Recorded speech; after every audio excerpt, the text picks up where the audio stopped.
Friday edition of the Call Up. It is part 2 of our 40-man roster breakdown, all the big prospect decisions that had to be made over the last week.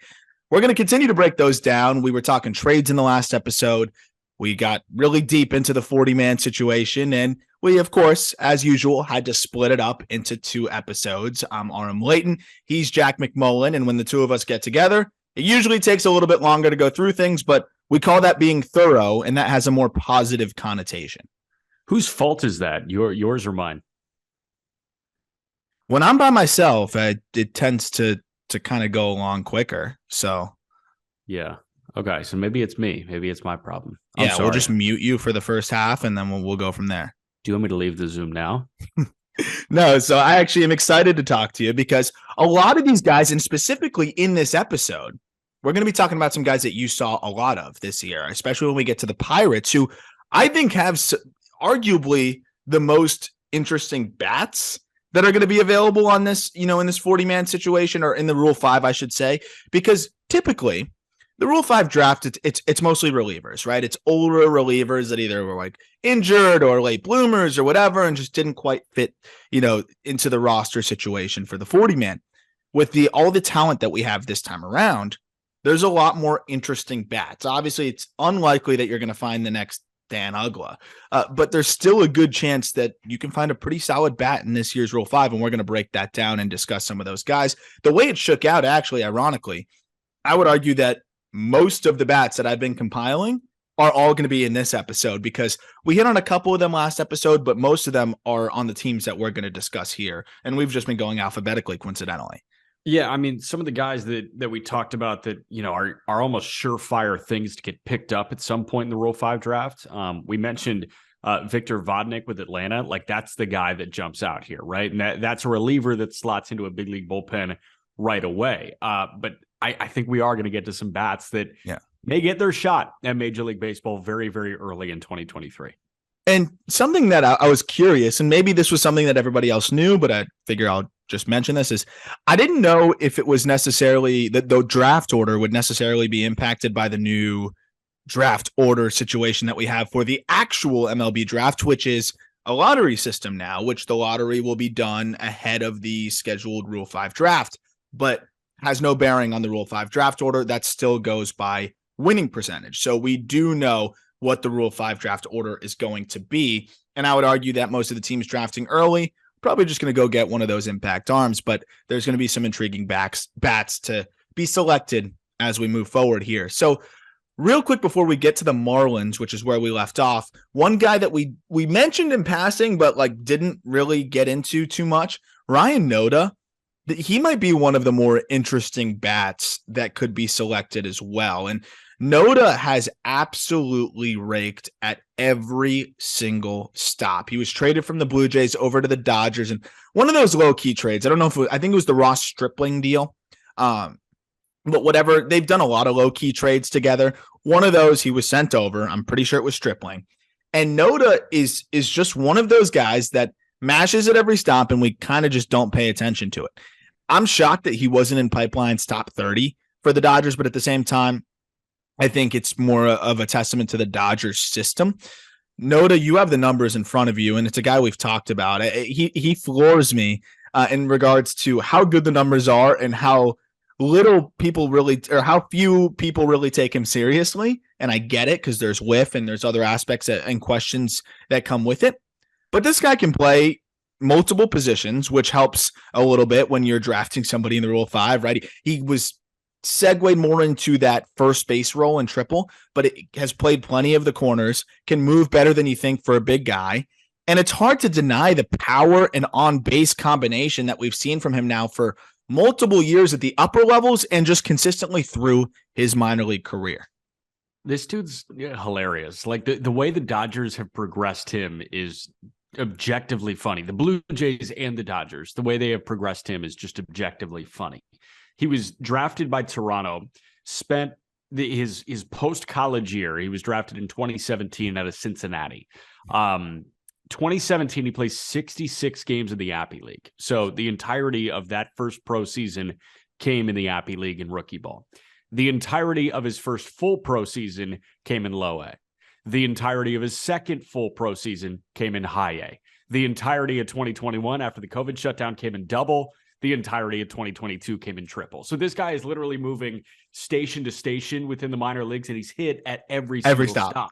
So Noda in 5 minor league seasons so far, slashing 264, 407, 486. That's an 894 OPS. This guy in Oklahoma City this year, 135 games, 23 doubles, 25 pumps, 90 driven in, hit 259 with a 396 OBP, and 870 OPS. And oh, by the way, he was 20 for 24 in the stolen base department. That's what I'm saying. So, like, I don't know how good of an outfielder he is, in either corner. I'm not going to sit here and pretend like I've, broken down the tape. He's a first baseman, emergency corner outfielder. Which is great, right? Like, even the fact that you can throw him out there and he doesn't stumble over himself, or like the Marlins threw Jorge Alfaro in the outfield. Ryan Noda will be significantly better than that, right? So the fact that he can get by in the outfield, can play first base, and yeah, you talk about the hitter-friendly environments that maybe he's hitting through each level, sure. But this guy hits the ball just really hard. He's done it everywhere he's stopped, basically, everywhere he's gone. And when you hit the ball 110 plus miles an hour, hit a home run 471 feet last year, which was 110 off the bat. Like, I know that the hitter-friendly environment will bump that a little bit, but that's a home run anywhere, at any stadium, in any environment when you hit a ball that hard. And Noda did that plenty last year. There's going to be whiff.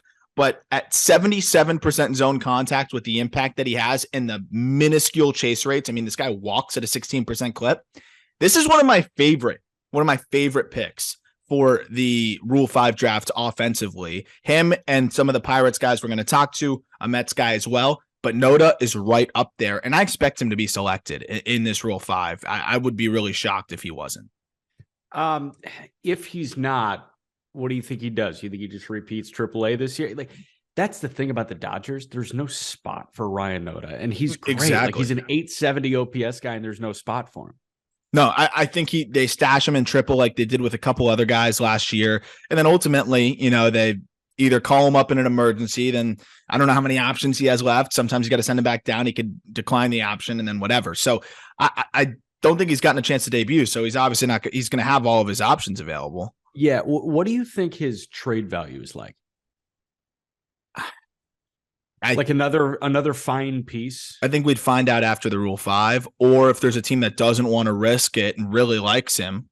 I think, you could be one of those situations where you're swapping a more capped ceiling AAA guy for a pretty solid lotto ticket, in the lower levels. We just kind of saw a similar trade with the Marlins and the Mets right now, right? Where they send Eliezer Hernandez and Jeff Brigham for Franklin Sanchez, who is a lower level guy, just turned 22, throws fuel 100 miles an hour, has way more upside than the two guys going to the Mets. But the two guys going to the Mets can help them this year, at least. Even can they? Can they help them? Brigham, if he's healthy, can be a middle reliever, and Eliezer has shown flashes. Like they could minimally help them this year. It's depth.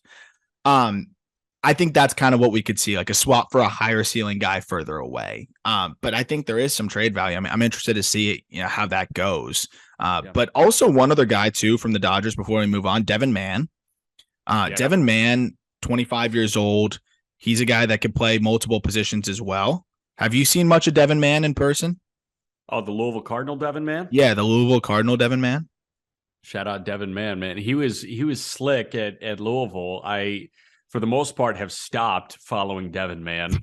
I know that he is dating a good friend of mine's sister. Oh, nice. So I can, if you need me to go dig up some makeup questions, I can absolutely go dig up some makeup things. But if they are still together, I assume a decent dude, because I really like my buddy whose sister is dating Devin Mann. So my understanding is like he has a little bit of thump, and he's almost cut from like that Gavin Lux cloth. He's like a poor man's Lux. Yeah, which again, this is another guy that might even be more enticing to teams than Noda, because he played literally every position last year, right? He played right field. He played left field. He even slid in a couple innings at shortstop between double and triple. He played third base. He played second base. He played first base. So he plays all over. He's a good athlete. He hits the ball pretty hard. He had 16 home runs between double and triple, and overall produced a pretty good slash line between both of those levels. Strikeouts were kept in check. He walks a lot. I could see Mann being another very popular candidate among fans that are looking for somebody for their team to pick up. Between double and triple A last year, 264, 380, 464 slash line, 14% walk rate, 19% K rate, a 117 WRC plus. You could pick this guy up, throw him straight into your big league roster, right? And even if he's not totally ready, he seems like a pretty solid utility guy for you if he can hit even a little bit, and I think he can. Yeah, I guess the big question is, in such a loaded Rule 5 draft, how are teams going to operate here? Because I don't think Devin Mann is one of the first hitters off the board here. So do you feel like, there's a guy on your 40-man roster that you have more confidence in than Devin Mann, or do you want to give him an opportunity? That's a question. And especially because, you could take a Victor Vodnik and you feel pretty good that you can plug him in. Feel great about it. To the sixth or seventh inning, like right away. Yeah. and he could be pretty solid right away. But I look at some other teams, this might be an intriguing option for them. One other quick thing before we head over to the Marlins. We saw an interesting trade. We saw Kyle Lewis, the Mickey Mouse Rookie of the Year in 2020 with the Seattle Mariners, swapped for Cooper Hummel, the on-base wizard from the Diamondbacks. So real quick, before we get into the individual players, I think the trade makes a lot of sense for both sides. I think, you look at what the situation is for the Mariners. They're really trying to trim the fat and focus in on guys that are going to help them for sure next year. And Lewis, between a little bit of the inconsistency at the plate and then also the injuries, they have Jared Kelenic. I think they only had the bandwidth for one project as they're trying to compete, right? You don't want two projects in the outfield as you're trying to compete. And they need a more defensively viable outfielder at this point, which is a shame because Kyle Lewis was playing center field. But I think at this point, it's DH and right field when you need him to. When you look at Cooper Hummel, the Diamondbacks didn't need him because he's another catcher outfielder. How the hell do they have two of those guys? Obviously not on the level of Dalton Varsho and older, going to be 28 years old, not too far from now. But he's one of those really unique athletes where he can move, he can hit the ball pretty hard. He's got a rocket for an arm, as you pointed out before we recorded, and he can play good outfield. He can still catch when you need him to. He caught at the big league level last year, and he gets on base with the best of them.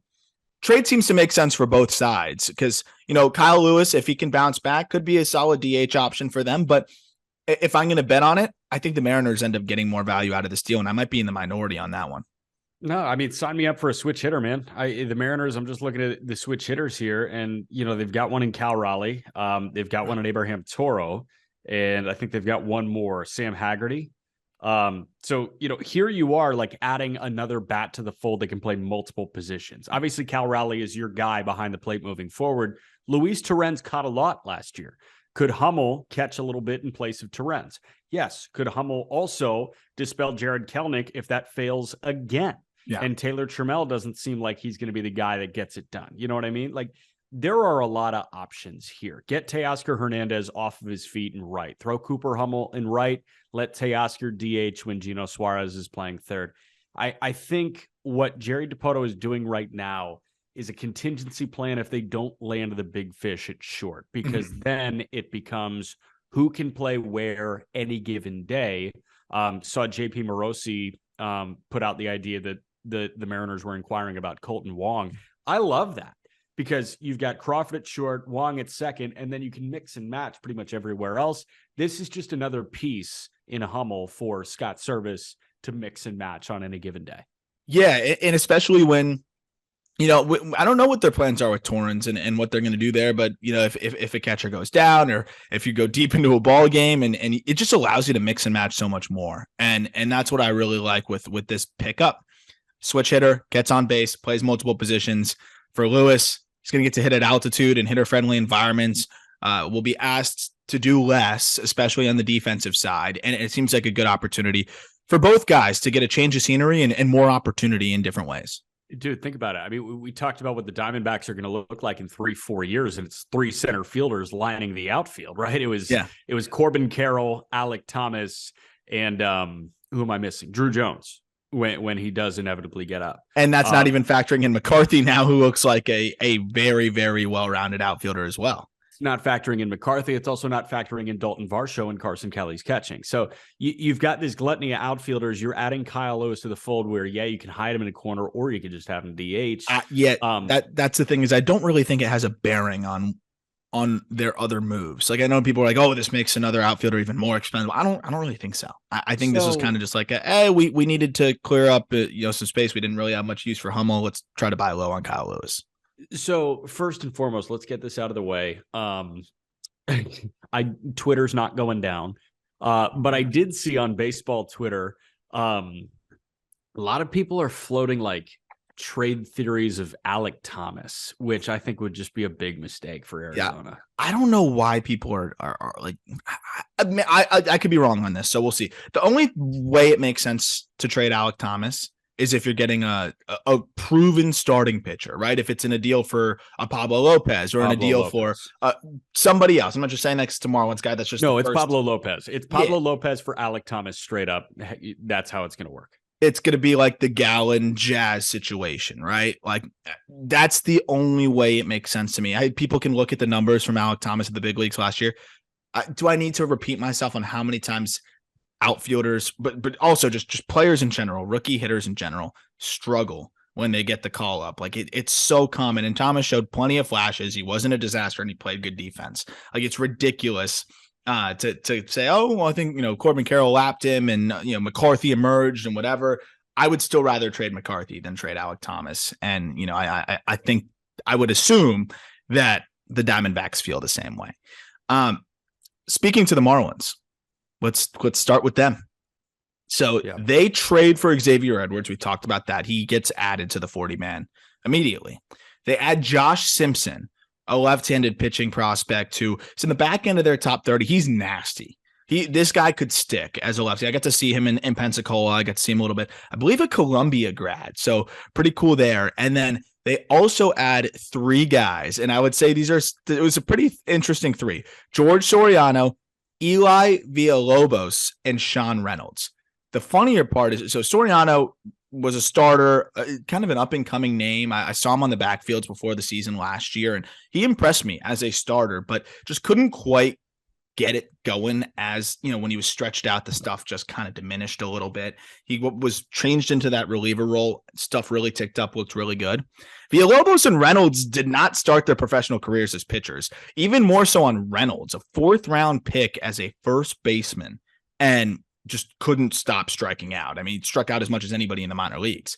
So they move him to the mound. He's a big dude at like 6'6", and he was touching 100 last year with ease. And he's got that closer dog mentality. Still trying to figure out which of his secondaries he wants to use as that out pitch. He's shown a changeup. He's got 2 breaking balls that look pretty good. It was a surprise to a lot of people to see Reynolds added, but honestly, I wouldn't be surprised if Reynolds ends up pitching some high leverage innings for the Marlins at the big league level next year. Yeah, man. When we were in Pensacola, we saw Soriano and Villalobos pitch, right? Yeah. Yeah, Villalobos is an athlete. Like if I'm not mistaken, the dude is carved, and he actually, he uses that frame really well. Pretty unorthodox arm slot, but he was throwing Ched, if memory serves correctly. Well, he was a catcher, so you're going to get that naturally kind of different arm slot from a guy like Villalobos, and sits 95, great life, and from that lower arm slot, just rides up. These are 2 guys that could be bullpen options for the Marlins this year, and the Marlins bullpen needs stuff guys. They got too many Dylan Floros, and they even add Chagua now. It's like all ground ball, like just the opposite, the antithesis of today's bullpen arms. These guys are a little bit different. They don't add Troy Johnston, outfield prospect, Griffin Conine, outfield prospect, and MD Johnson, right-handed pitching prospect. MD Johnson put up really good numbers in high A, and they just never promoted him for whatever reason. So I think that kind of says enough in itself. Troy Johnson really got hot in Double A. Was one of the hottest players in the minor leagues during his final stretch in Double before getting promoted to Triple, and then struggled a bit in Triple. Griffin Conine, set the Pensacola Boo Wahoo's home run record that was set by Peyton Burdick. We know how many home runs this guy can hit. He walks a lot. Swing and miss is the big question, and it's enough of a question for the Marlins to feel confident that nobody's going to select him in the Rule 5 draft. So Johnson and Conine are probably the 2 guys that have a very small chance of being taken away. But as we've talked about here, there's so many bats that put up good numbers at the AAA level. It's probably not a risk that's going to be taken. And you can kind of understand the Marlins willing to roll the dice there with two of their better offensive prospects in Johnson and Conine, because odds are a team's not going to, force those guys up to the big leagues in the Rule 5. Yeah, that was really objective journalistic analysis from you. I really appreciate that. So let's golf clap for Aram. That was really good. I'm just stunned they don't protect the medical doctor. MD Johnson, like, yeah, what are we doing here? Johnson. You got to protect the medical doctor. That guy's a human rain delay. Works so slow. No, get him off the 40 minutes. I think that might have factored in. I will say, though, congratulations to Griffin's dad, Jeff, yes, who was just brought back to the Marlins organization as a special assistant to owner Bruce Sherman. So yes, it goes without being said, Mr. Marlin should be a part of the Marlins organization, and hopefully Griffin Conine can meet his dad up at the big leagues very soon. And assuming he doesn't get selected in the Rule 5, we'll have a chance to do so. So when Jeff and Bruce Sherman go to McCormick and Schmick's, are you invited? Hell no, probably not. I don't know. No, just ask politely. Say, hey, I would. Do I want to be invited? I think you do. That's the owner of the Marlins, right? Yeah. I think you do. You ever met Bruce Sherman or no? No. So I was on the backfields now. Vivid memory, as clear as day. Hold on. Backfields and owner? I'm already like in love. Yeah, no. Bruce was out there near the backfields. Bruce was out there on the backfields watching Max Meyer throw. And one of the Marlins, like analytics or front office, no, they're probably not analytics guy. One of their front office guys or whatever was sitting with Bruce, and Max Meyer's pitching, just ripping sliders, and they were disgusting. And Bruce looks over and he's like, "That's obviously the slider, right?" And the guy sitting next to him was like, "Yeah, so that's a big league plus pitch right now." And Bruce was like, "Oh, wow, yeah, I could tell." Just like he was taking it in. Like Bruce seems like a very good guy. We'll see how things go. I think, he was a little handcuffed with Jeter, and Jeter obviously wanted to let everybody go, and Bruce did the right thing and brought Mr. Marlin back. So very excited about that. Good shit. Milwaukee Brewers. They add Bryce Turang, no freaking brainer. If you want to see how high we are on Turang, go look at our top 100 list. Awesome. He's way up there. I love him. Which is crazy because for me. We didn't before this year. I used to think he was so boring. But my arc on Bryce Turang has been a fun one. I am all in on Bryce Turang. They also add Abner Uribe, who I highlighted recently, actually, when I did a solo episode, Jack. This guy throws fuzz, like 101, 102. Doesn't know where it's going, but you gotta see what happens because he's just so nasty. And that's it. They also add, Cam Robinson and John Singleton. Yes. And I gotta pat myself on the back on John Singleton, because I think I mentioned him on the podcast a while back. I've definitely tweeted about him several times. Of course, that's, yes, the same John Singleton from the Houston Astros that signed that 4-year or 6-year, $12 million deal PR before really even playing in the big leagues, and dealt with some off the field issues, some substance issues that, really took him away from the game. Fought his way back, and man, he looks great. I saw a few videos of the swing in spring training. I started following up a little bit more, watched some videos of where he was playing, I believe in the Mexican League. And I'm like, This guy can freaking hit. And he got back into game shape, and I think he could be a really good platoon option. His numbers against righties were spectacular, and I'm just really happy. We talked about Riley Pint. I'm very happy for John Singleton as well to work his way back. And congratulations to him. I had a tweet about him, and I think his wife quote tweeted it and was like all hyped up and supporting him. So you could just see how excited the family is. Very happy for John Singleton, 31 years old, hopefully going to work his way back to the big leagues. I assume adding him to the 40-man roster means he's going to get a chance at the big league level. So Singleton has transformed his game a lot, because when he signed that deal with the Astros, right, he was homer threat. He was the 30 homer prospect, right? Now, he had 24 bombs in Nashville, 134 games. Motherfucker walked 117 times. He had a 219 clip, but a 375 OBP. This dude was as solid a selective hitter as we had in AAA baseball. The guys that jumped out when I was watching AAA on a daily basis was Will Benson in Columbus and John Singleton. Like those were the two best selective hitters that we saw in AAA. John Singleton, his last minor league experience pre-2022 was with AA Corpus Christi in the Houston system in 2017. No baseball, 2018, 2019, 2020. 2021, he's on Diablos Rojos del Mexico with, I got to list off some of these names, dude. Archimedes Caminero. Oh, I remember Diaz, him. Roberto Osuna, Jorge Cantu, Gorkis Hernandez, Jan Hervis Solarte. God, That's a loaded team. that is a loaded team. And then here he is coming back and, just he didn't necessarily rake in AAA, but you know what? 117 walks in 134 games, 22 doubles, 24 homers. You're going to take that, man. 809 OPS. I'm in. So here's the one thing that really stands out to me, and I think this is the role he's going to serve, is I don't think he faces a lefty all year, right? I think he is going to be a platoon guy for them. And against righties last year, 248, 406, 520 slash line with as many walks as strikeouts. A 406 on base percentage, 926 OPS, a 407 xWOBA.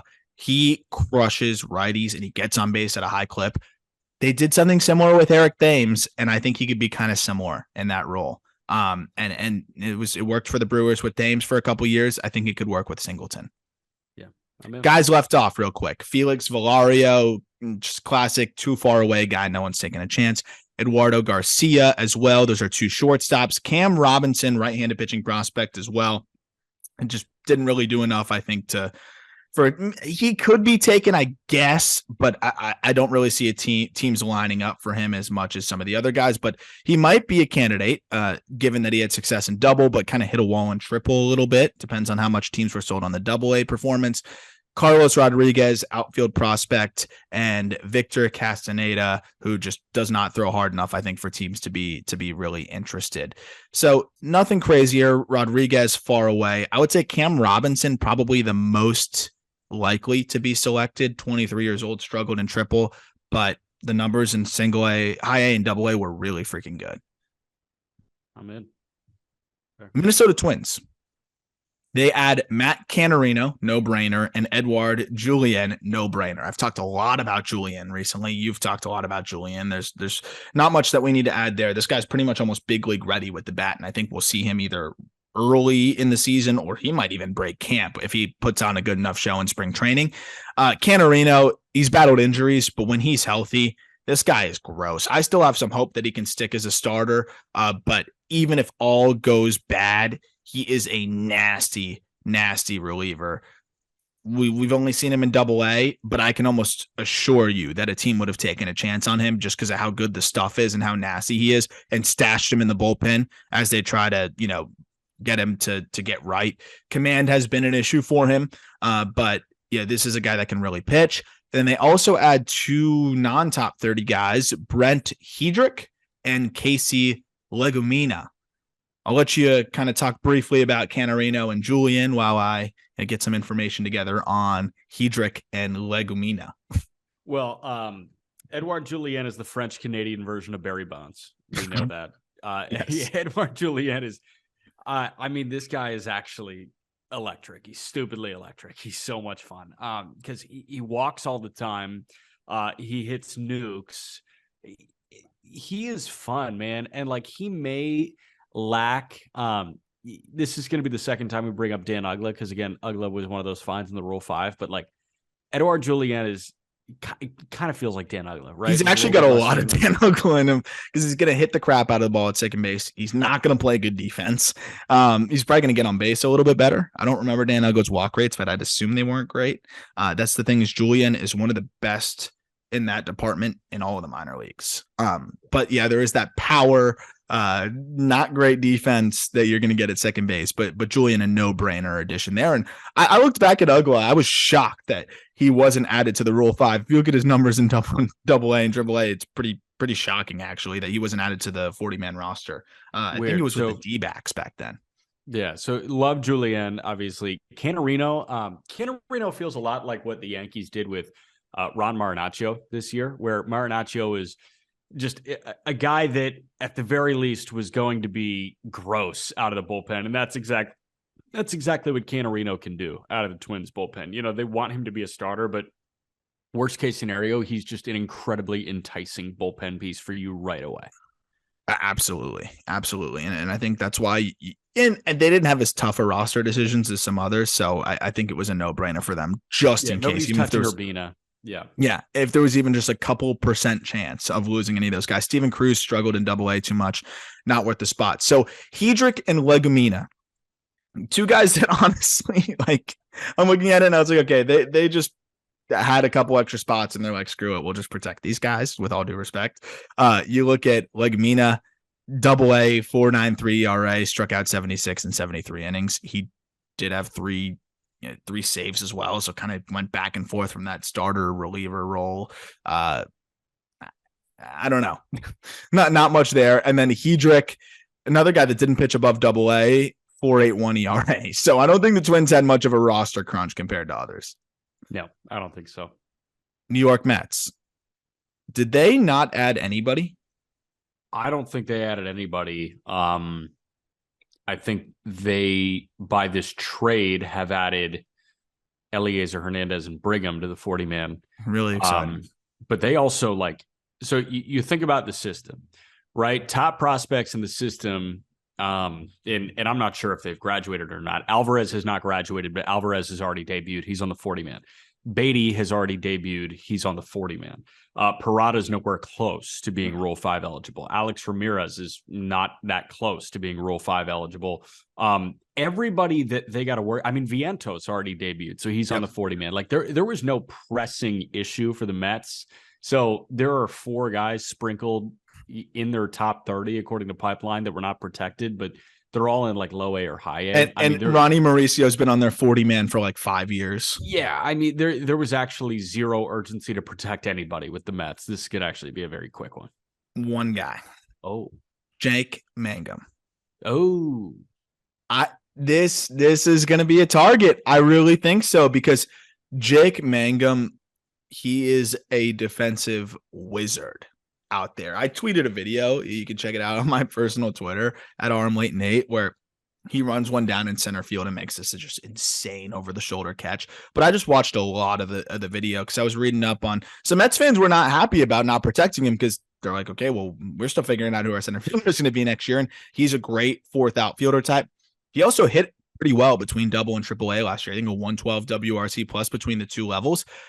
You're not going to get a ton with the bat, but I think he could be league average or just below it with the bat. If he's a great defender, it's a great fourth outfielder that you can add. And if you plug him into center, the bat's not, so bad that you're going to be like, holy crap, we need to go get somebody right now. Like he can bridge the gap until you get somebody or your everyday center fielder returns. I was really impressed with the glove from Jake Mangum, and he had a really nice season last year. That was the one surprise from the Mets, but I think they felt like they'd rather use that roster spot to help them win more this year. And I think they feel pretty confident that they're going to fill up that outfield pretty easily. The key to my heart, man, high floor college bats. He's exactly that.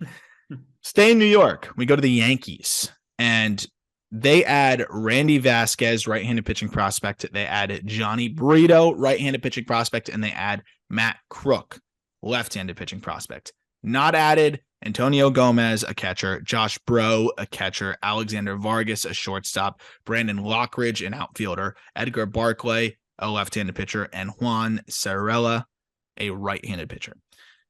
I don't think any of those guys are at much risk to be selected, really, period. Maybe a team that wants to stash a catcher could take Josh Bro. Antonio Gomez has huge upside as a big power hitter, but and he hasn't played above low A. Bro really struggled offensively in triple overall. I think I had a 700 OPS, but again, if there's a team that wants to stash a catcher, that's a possibility. But they really focused on stashing those arms that have a good chance to potentially help them out of the bullpen this year, and Vasquez, Brito, and Crook. Yeah, Yankees didn't need to protect a catcher because they've got the Messiah coming and Ben Rortvedt, which we know. Hell yeah. What I will say is Buck buckle the fuck up for the Johnny Brito experience. This guy's electric. Sub 3 ERA, 23 starts.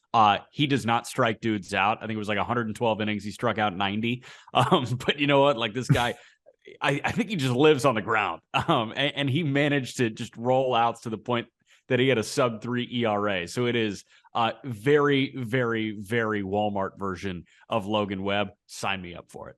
I mean, it's hard to deny the kind of year he had. The changeup was spectacular. He threw it 33% of the time, which was more than any other pitch. And opponents hit 165, 207, 268 against it. 53 Ks, 9 walks. The reason why he doesn't get a lot of strikeouts is guess what the second most frequently thrown pitch is? Wait, you said changeup was the number one's changeup. Number two, what is the second most frequently thrown pitch that's just not going to allow you to get a lot of strikeouts? Fastball? Yes, sinker. So he's a changeup sinker guy. He's a changeup sinker guy, which if you have a phenomenal changeup, it works. You're just not going to get whiffs, right? You're going to get a lot of weak contact changeup sinker wise. But yeah, he got no whiffs on the sinker, but it was effective enough, got a ton of ground balls on it, 63% ground ball rate on the sinker. So he's a changeup sinker guy, not going to get Ks, going to get a lot of weak contacts. He does mix in a four-seamer. That was a better pitch for him to try to get strikeouts and the occasional slider. This is a great swing man. And he could blossom into a 5. I wouldn't rule it out as if he can continue to roll ground balls at this level. Hold on. If he's a changeup sinker guy, you can just say slow or fast. Like if they both are arm side with a little bit of drop. I mean, it's the same exact pitch. It's just one's like 10 miles an hour faster than the other. Yeah. Well, Sandy Alcantara, reigning Cy Young winner, unanimous, was the same way. And once, I'm not saying he's going to be him because Sandy throws 98, but when he got the four-seamer working at the top of the zone more, it started to open up more whiffability for him. And Brito was trying to do that at the end of the year. I think he can do that a little bit more. And if the slider, which isn't great now, can even be like a fringe average pitch that he can mix in. By the way, Sandy's worst pitch is a slider, but it's just better than fringe average because he's a freak. He could be a 5, like he could be that guy. But regardless, a no-brainer addition because he could pitch valuable innings for you through the course of a 162 game season. Matt Crook, left-handed pitcher. It's funny. I've heard his name and have just not really checked in too much. He's 28 years old, 6'3", 225 pounds, but he's got pretty good stuff. Fastball and slider. In terms of velo, not great.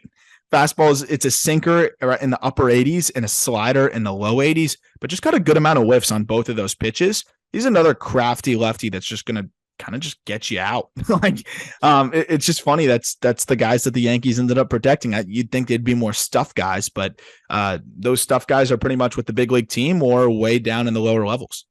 I'm in, man. I'm in. Sign me up. Okay, so we got the A's next. Well, real quick, Randy Vasquez, probably the best stuff of the group. Mid-90s fastball, hammer curveball, can mix in a changeup as well. By far the highest ceiling of any of those guys. And again, not much to worry about with the guys that were not added.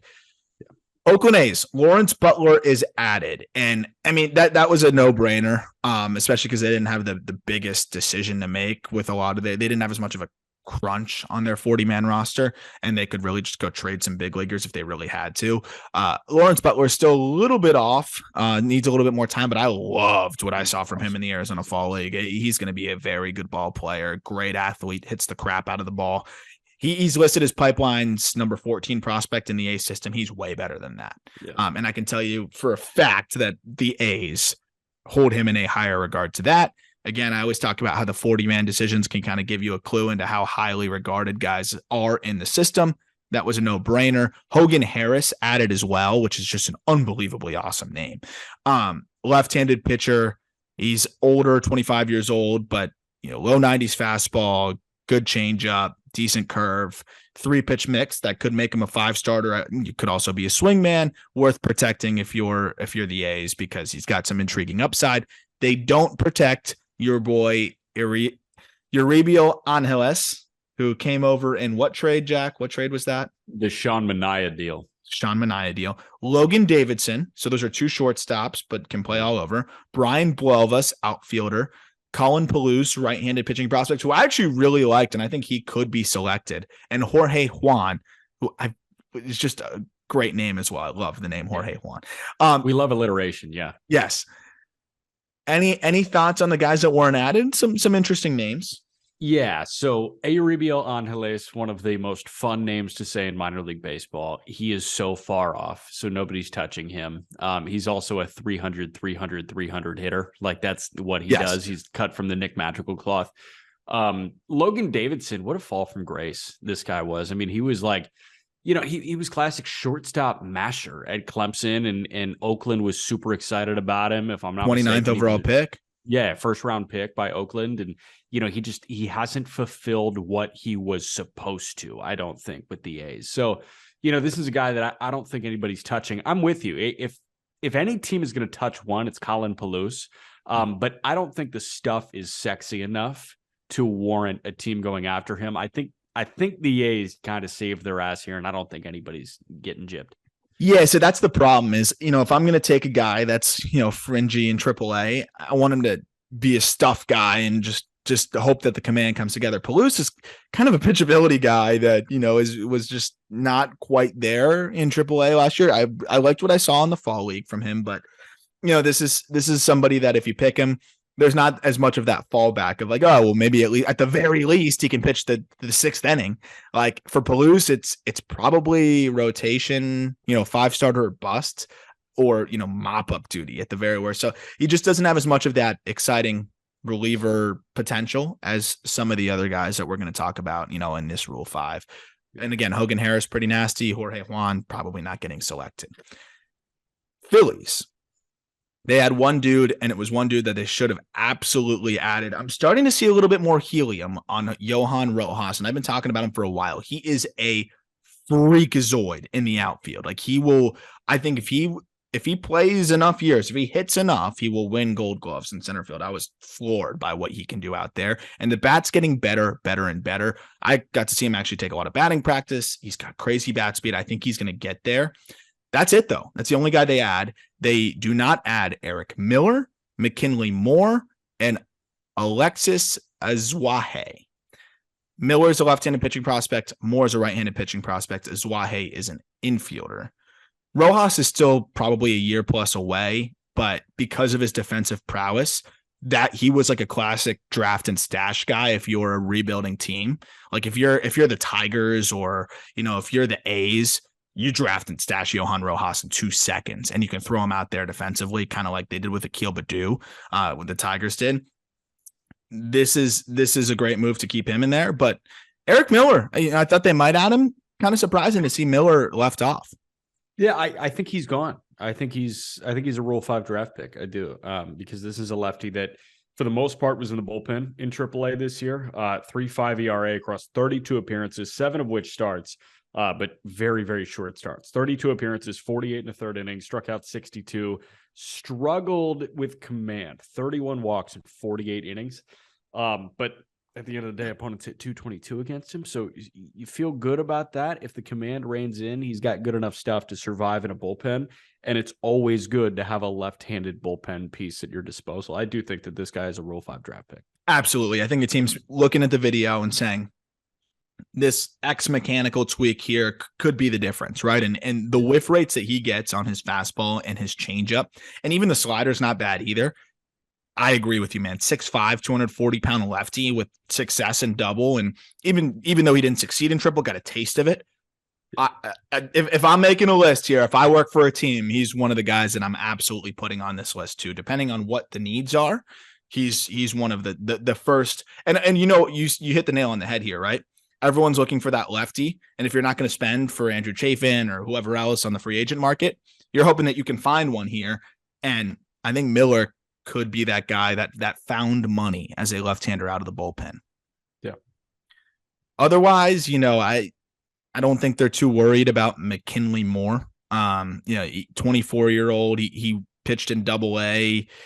Had some decent numbers, 4.35 ERA. If someone wants to take him, I don't think they lose sleep over, righty. He is 6'6", but 14th round pick by your Chicago White Sox in 2019. Pittsburgh Pirates. You ready? You ready for this one? Let's do it. They add Endy Rodriguez, no brainer. They add Mike Burrows, no brainer. they add Jared Triolo, which I thought was interesting given some of the other guys that they've got to add, which we'll get to in a second. They also add Colin Selby. You presumably saw every guy they added, right? So I'll give you the floor there. We don't need to talk much on Endy and even Burrows. I mean, Burrows is a dude. That's a no-brainer. Triolo and Selby. Yeah. So I'm going to start with Selby. What I will say about Burrows, like obviously Endy Rodriguez, he's one of the best prospects in all of baseball at this point. I mean, utterly incredible what he did this past year. He will probably follow like the O'Neal Cruz script where he's in Indianapolis until like mid to late June and then get the call up at that point, especially with how thin the Pirates are behind the plate, which is shocking about one of these guys that was not added here, yes. To be totally honest. But Burrows, I've said it. I'll say it again. I'll keep pounding the pavement here. I do think he's got a much higher ceiling than Quinn Priester just because of the stuff. Because Priester is, sinker slider. Burrows is really high spin, high velocity fastball, and he snaps off a hammer of a curveball that has 12-6 action. I think that the way those two pitches work off of each other and the way that I saw them work off of each other, I think Burrows has the chance to be a really, really special frontline starter at the major league level. Starting with Selby. Colin Selby, this is from Ryland Dominguez at Tread Athletics. I saw this and I was like, I didn't know much about Selby when he was one of those late bumps from Altoona to Indy. And I was like, okay, we're going to see this kid Selby. Like I knew what we were getting with Priester and with Endy Rodriguez and with Blake Sable and Matt Gorski, who we're going to talk about as well. But Selby was like, okay, just a reliever, looks like he had a good year. All of a sudden, first pitch he throws is 99 and it blows somebody up. And I'm just like, holy shit, let's buckle in, man.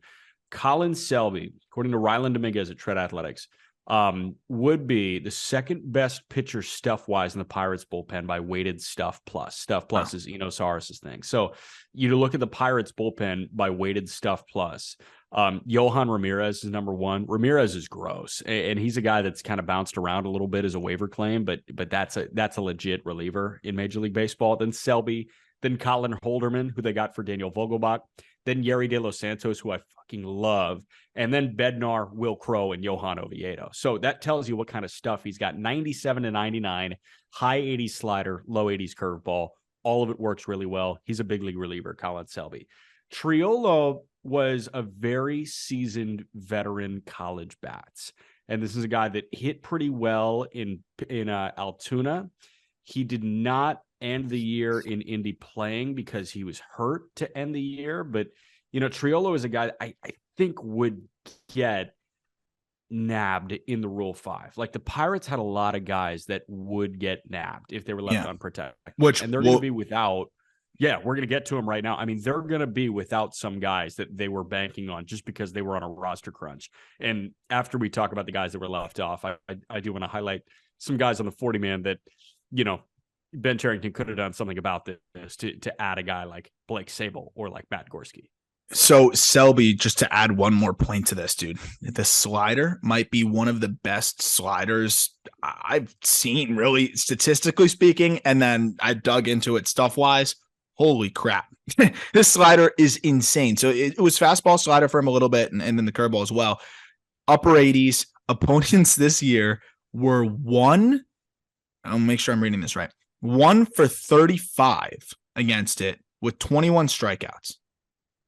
That's disgusting. So obviously you could see why the Pirates felt like they could plug him into the bullpen and he would have been plucked. Guys not added. Malcolm Nunez, first base prospect who came over in that Quintana deal from the Cardinals. Matt Frazier, outfield prospect who was great in Double-A 2 years ago, struggled this year. Michael Escado, shortstop prospect. Matt Gorski, outfield prospect. Dario Lopez, shortstop prospect. Rodolfo Nolasco, outfield prospect. Tanaj Thomas, right-handed pitching prospect, who I was always hoping would put it all together, but it's just not been able to. And that doesn't even get to the guy that I think might be the biggest snub, and it's Blake Sable, catching / outfield prospect, who you saw go nuclear in Triple. I think he's gone. I really do think he's gone because not only can he catch at a decent level, even if you don't want him as a catcher, he can play the outfield. He's a sneaky good athlete. I watched a lot of him in the fall league, batting practice games, whatever. I watched him launch a grand slam, but I also saw the raw power on display in BP. This guy can play, and he got better as the year went on, even in AAA. So I want to work my way to Sable. Nunez is a guy that's 21 years old with a brief cameo in triple. I'm not sure if a team's touching him because of the positional limitations, especially too. Yeah, like he's you a can find a first baseman, corner infielder. Yeah. Matt Frazier is too far off. Like he can't hit in a major league game right now. I don't think anybody's touching him. Escoto's really young. I think Gorski is the second best chances behind Sable because this is a guy that can slug. He had some issues with his quad. He aggravated his quad in his last game in triple, which was his first game in triple this year. But I think if he's right, like I think he hit the most homers in the Pirates system. And he's a sneaky athlete too. Played some center. Yeah, no, he can mash. Other guys, I don't think are getting touched, but I think Blake Sable is as good as gone. And Sable is a good defensive catcher. He can play a good defensive outfield.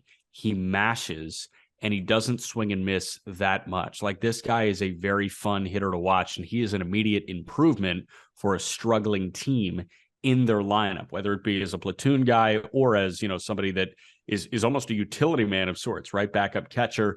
And I look at the Pirates 40-man roster and I say, you'd prefer Ali Sanchez to be your other 40-man catcher aside from Andy Rodriguez over Blake Sable?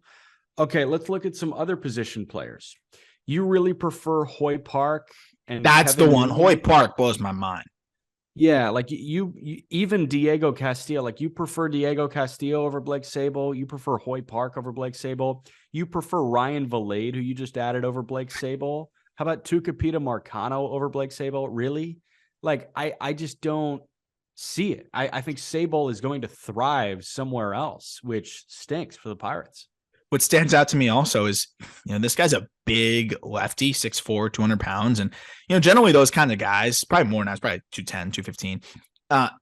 They're going to struggle left on left. Sable doesn't. 742 OPS against lefties, against righties, 862 OPS. So this is a guy that's, and again, like walked more as the year went on, just continue to get better. I think he figured something out as the year went on, and I think he's going to carry it into next year. I'm very interested to see, how early a team may try to take a chance on him, and that was a surprising one. Gorski's whiff rates, I think, are going to deter teams, while the strikeout rates didn't quite show as much. His zone contact rates are pretty brutal. I think that could be enough for teams to be put off a little bit. So I can understand that roll of the dice, but Sable was a surprising one, especially because he can also play the outfield. And that's the other thing too. If he was limited to, fringy defense behind the dish, I'd be like, but this is a guy that can also, play another position, and the bat could end up being a nice, valuable asset there too. San Diego Padres. They did basically nothing. They added one guy who was not on their top 30. I'd assume he'd be in their top 100 prospects. Tom Cosgrove, a left-handed pitching prospect. They don't add Corey Howell. They don't add Jairo Iriarte. They don't add Noel Vela, Tirso Ornelas, Norwelian Cedeno, Brandon Valenzuela, Moises Lugo, and Matthew Waldron. This is a system that you were pretty intimate with before your job with the Pirates. No, a lot of these guys. Tirso Ornelas is a dude, and you alerted me about Tirso Ornelas early on, and this guy, I'm afraid he's going to be if he puts it together, because he's flashed some big time power, hasn't consistently tapped into it, but he's a good athlete. But at the end of the day, it barely sniffed AAA. I could see a team maybe taking a flyer, but I doubt it because, again, it was just pretty good numbers in double and still has not quite tapped into the power. But I do really like Ornelas. That's maybe the only guy I have any fear of potentially losing if I'm a Padres fan, I would say. Yeah, so Noel Vela is a fun left-handed pitcher, but he's too far off. Like nobody's gonna, add him to the 40-man right now. So this is a guy that'll be in the Padres system next year. Ornelas, that's the question. Moises Lugo is fun. Nobody's going to add him at this point. He's, mid to high 90s. He can creep into the high 90s, has a good slider as well. Brandon Valenzuela has been a very underwhelming catcher. And you're not the first one to make that mistake. My radio partner in Fort Wayne, he kept on calling him Brandon Venezuela, and it's just so much easier. Yeah, it is. It is, because that's a word that you are accustomed to saying. Valenzuela is not. But Valenzuela is he's a big dude catcher, but he struggled in high A. So don't expect him to be added to any 40-man. The only guy I think that's truly at risk is Matt Waldron, who's the player to be named later in the Clevenger deal. I think I've told you about his backstory. He came over as like low, maybe touch mid-90s with a fastball, like 4-pitch mix. He was fucking around at Instructs and he threw a knuckleball and it was gross. And somebody was like, do that again. And he did it again and it was gross. And they were like, do that again. Now throw it in a bullpen. And now Waldron is around an 80-mile-an-hour knuckleball and he snaps off 95 whenever he needs it. Like, this is a guy that is a knuckleballer, but a hard knuckleball. Think R.A. Dickey knuckleball. I need a physicist. I need a physicist because he was dynamite in Double-A. 2.84 ERA in 44 innings. He goes to El Paso, right? That's where AAA is. Yeah, El Paso. 8.44 ERA. Yeah, like zero gravity. At altitude, what does a knuckleball do there? Is it just not do shit?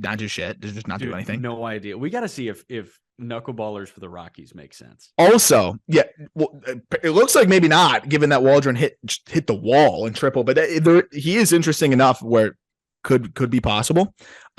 It's funny looking at, if you look at pipeline, it's like fastball 50, slider 45, knuckleball 55. What's a plus knuckleball? Is his knuckleball not plus? I'm not. Well, it's a new one. Like, it was funny. He was like 2 months into throwing it in Fort Wayne, and I sat down for an interview with him. I was like, "Can you show me how you grip it?" And he was like, "No." And I was like, "State secret?" And he said, "No, I just grip it differently. Like, I'm trying to figure it out. Like, every time." I'm like, what? Okay. Yeah. So I was like, all right.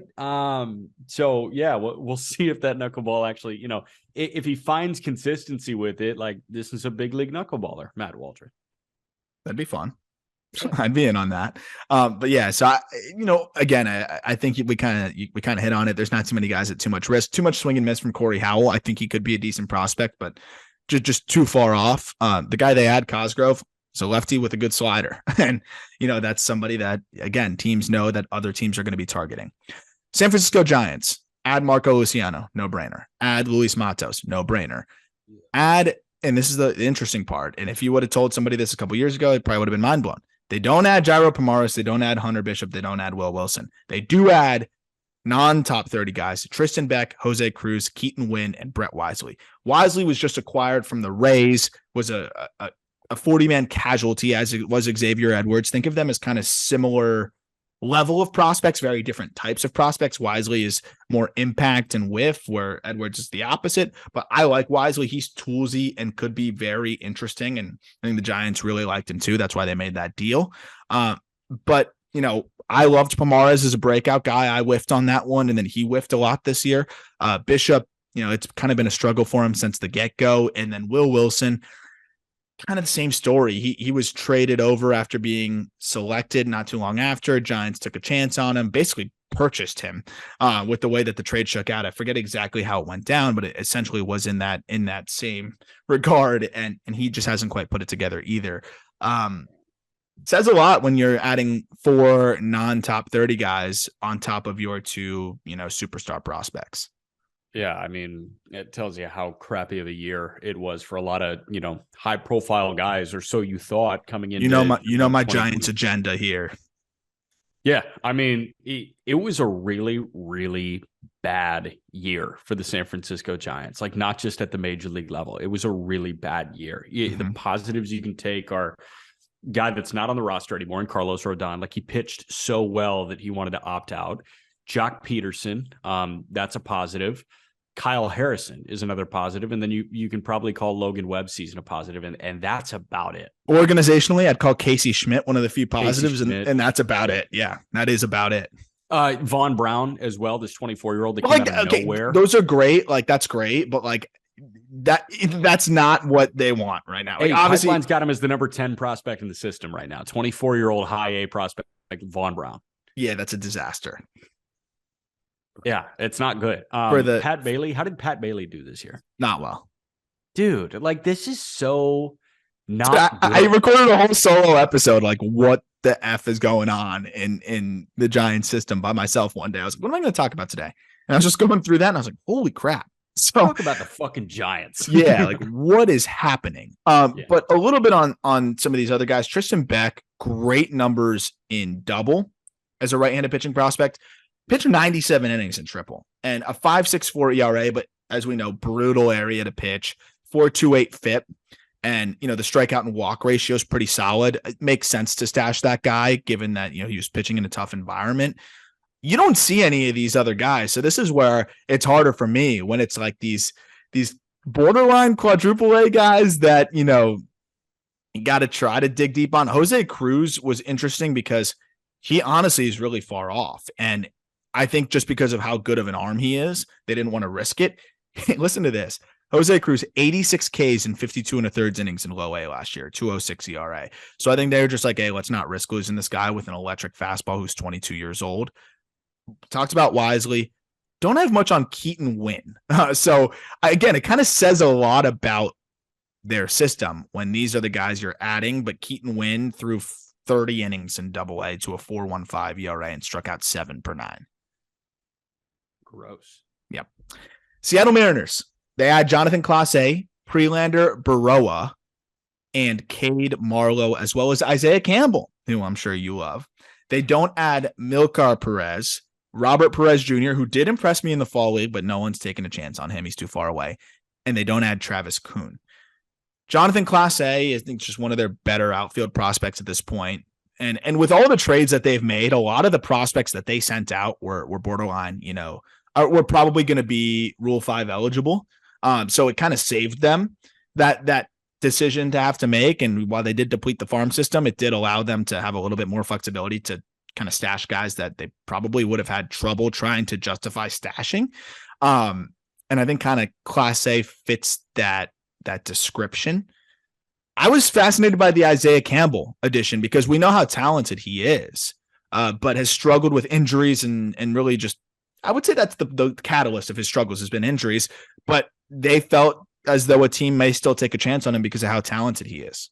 Right. He was a dog. I mean, you got to remember 2019 Isaiah Campbell at Arkansas, right? Of course. Like dog, 12-1, 2.13 ERA. My favorite thing, 18 appearances, 17 of which starts in 2018 as a junior at Arkansas. He threw 69 and 2/3 innings, 18 appearances, just under 70 innings. Next year, 18 appearances, 118 innings. That's about 7 innings per start. Every time he touched the ball, you knew you were getting 7. So this is a guy who's like, he is the classic, like really good college arm. Is the stuff good enough to thrive at the major league level? Probably not, but it's kind of fun to see him added to this 40-man. I think they feel like the stuff could be good in short spurts. And I think that's going to be what they try here is you think like a Justice Sheffield type thing? Maybe even short. Like I think he could be a pretty electric reliever if they give him that opportunity, and I think they're going to now that they added him to the 40-man. He's a great athlete on the mound, man, and I think they feel like they can get him right. So it'll be interesting to see what kind of role he carves out for himself. Cade Marlowe, lesser known name, but had a really good year last year overall, and put up good numbers in the upper minors. So it's a guy that they could very easily stash, and then Jonathan Clase is just one of their top prospects. He only played in low A. So that was just kind of just doing it just to do it, I guess. Yeah, like if they had to add somebody, might as well add him. And then, Burrow is pretty decent arm, but okay numbers in double A. Again, it was more just because the system is so depleted. So they've just had more opportunities to add guys that are not as exciting. St. Louis Cardinals. They add Connor Thomas, Moises Gomez. They don't add goodness. These are two names that are going to be tough for me. Yes. Inohan Paniagua. I'm not sure. Dionys Rodriguez. Connor Thomas was disgusting in the Arizona Fall League. I mean, he's probably the best pitcher in the Arizona Fall League. He's sinker and breaking ball, and even though it's in the upper 80s, just touching 90, he makes it work. And he's a good pitcher. Gets ground balls, he gets weak contact, and gets more whiffs than you'd think. Because of the built-in deception, I think, threw him out in the fall league to solidify their decision, I think, at this point, and he did everything he could possibly do. to ensure himself a spot on the 40 man. And then we know what Moises Gomez did last year. I ask you every week if you're sold on what Moises Gomez is doing. I ask you at this point, are you sold to any degree on what Moises Gomez did? Yes, I got sold like end of August, beginning of September. It took the whole year, but I got sold. Nice.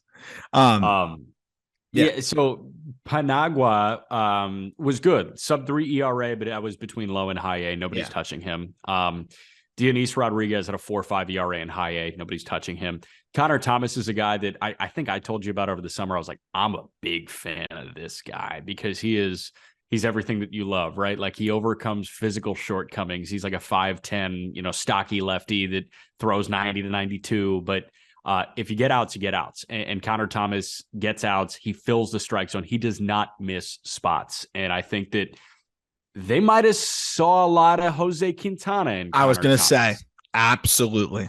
I think that's what they saw. And and like what better place to prove that like you can just get outs and really not be susceptible to the long ball than the Arizona Fall League, right? And that's exactly what he did. But the amount of strikeouts he got really impressed me as well. So those were the two guys that made the most sense to add, and they didn't really have any other tough decisions. Most of their top prospects don't need to be added yet. They're going to have a bit of a crunch once all those 2020 draftees are ready to go. But here's the crazy part.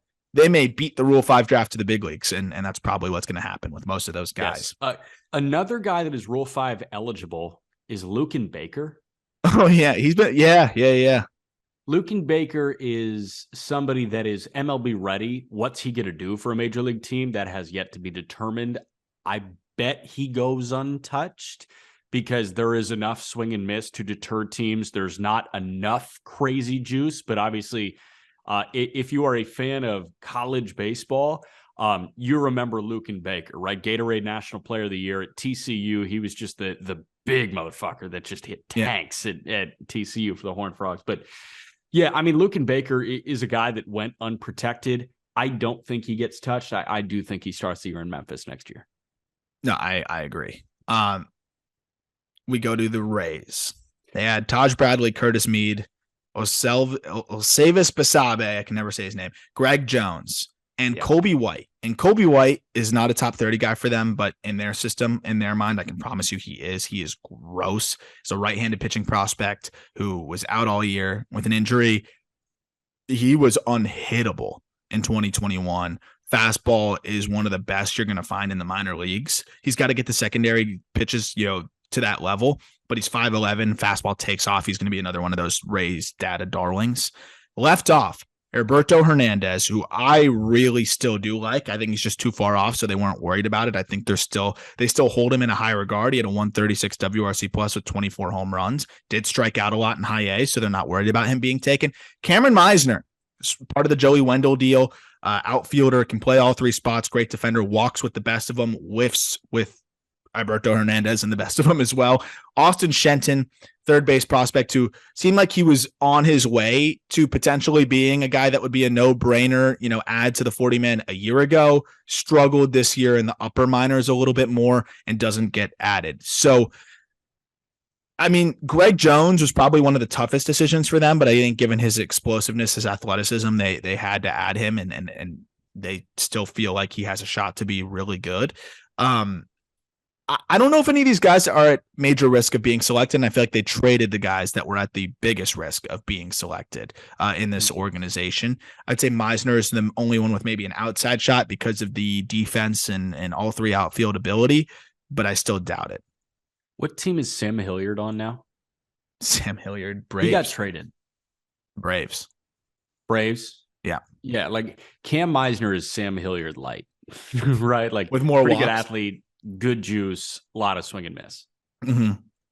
I think that's fair. But, again, they kind of made their decisions already with the trades. Yeah, I don't think they're at risk to really lose anybody significant. No, and is Sam Hilliard light a guy that you're slapping on the 40-man? I don't think so. No.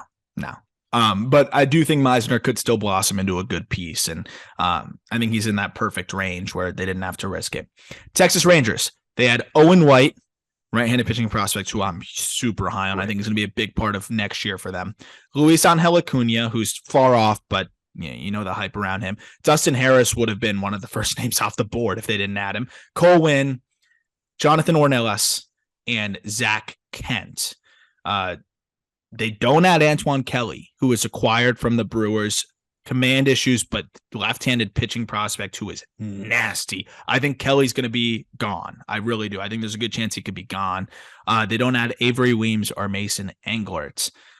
Now, I mean, all the guys that they added were kind of no-brainers to add. I don't think there was much of a decision to be made there on really any of those guys. The only one that came as a surprise to me was Antoine Kelly, and I can understand it because of his struggles. Zach Kent, by the way, if you're like, oh, why'd they add Zach Kent instead of Antoine Kelly? Zach Kent, 27 innings as a starter in AAA last year, a 1.67 ERA. So I mean, this guy can pitch, and that was after some pretty good numbers in double. Antoine Kelly's the one guy that I think they're at risk of losing. I'm not sure how big of a risk they are because he only got 7 appearances in AA. So it'll be a question as to like how ready he is, but I'm with you. He's got the chance to be a good starter at the major league level. And I think just with the fallback of the pen, right? Lefty, nasty stuff out of the pen. I think someone might draft and stash just because of the upside here. He's probably got as much upside as any Rule 5 eligible prospect that you're going to see in this draft. We shall see. Toronto Blue Jays. They had Elvis Martinez, Yasver Zulueta, Spencer Horwitz, no-brainer, and Addison Barger, no-brainer, and also Nathan Lukes, outfielder. They do not add Gabriel Martinez, an outfielder, Alex DeJesus, third base, Tanner Morris, shortstop, Adrian Hernandez, right-handed pitching prospect, and Alejandro Medellin, a right-handed pitching prospect. Pretty much no-brainers. Horwitz just has raked really at every stop. Barger was one of the best breakout hitters last year. I don't love Elvis, but obviously you're protecting that guy, and Zulueta had a great year, has turned into one of their best pitching prospects as well. Most of the other guys are too far off, so I don't think there was many tough decisions to be made for the Toronto Blue Jays. Yeah, I mean, like top 10 prospect, unprotected in the Rule 5. Gabriel Martinez split the year between low A and high A. He's not going anywhere. Not going anywhere. Washington Nationals, final team here. They add Jeremy De La Rosa, who I actually really like. He's far off, but it's a good prospect. They had the spot, Adam. Jackson Rutledge, far off, but optically you can't not protect Jackson Rutledge. I don't even know if a team would have taken him. I think a team probably would have taken a flyer because he's such a specimen physically, but that was more of, I think, an optics move. Jose Ferrer, left-handed pitching prospects, Matt Cronin, left-handed pitching prospect added, and then 2 non-top 30 guys. Jake Alou, who we've talked about, he gets added. Great year in the upper minors last year, really started to tap into more power. And Jake Irvin, right-handed pitching prospect. Out of their top 30, they don't add Aldo Ramirez and Drew Millis, a catching prospect and a right-handed pitching prospect. Ramirez, the pitcher, Millis, the catcher. You see a lot of these guys. I mean, do you have much on Aldo Ramirez? I don't have much on Aldo Ramirez. A little bit on Millis. He's got the chance to be a big league backup catcher, I do think. But I mean, I think number 30 in the net system is very indicative of what he is. Like, I don't think there's much sex appeal here when it comes to the Rule 5. So I don't think Millis is going anywhere. Love the Jake Alou ad. We both really enjoy him, and he's a great guy too. So big fan of Alou. This guy's grinded after being, I think it was like a 20th round pick at a BC. Good for Jake Alou. And then Rutledge, I really like Rutledge. Great makeup. Excellent work ethic. I mean, this guy, I saw him in his professional debut in Auburn, New York, after coming out of San Jack. And like, this guy he works differently than everybody else. I want him to be good so bad. I want him to be good so bad. Here's the thing about Rutledge. Like, the starter train has probably left the station. He's probably already not a starting. You're already saying that the train's gone? I think it's gone. But I think he's got the chance to be a really good setup guy. Do think so.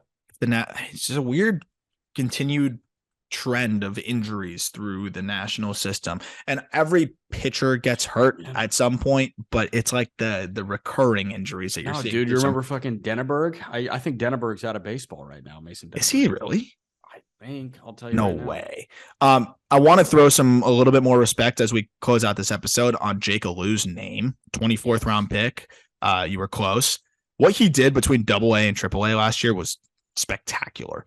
299, 365, 506 slash line, 132 WRC plus, 18% K rate, 20 homers, 15 bags. This guy was awesome. Yeah, he was great. Denneberg, 13 starts in low A this year as a 22-year-old.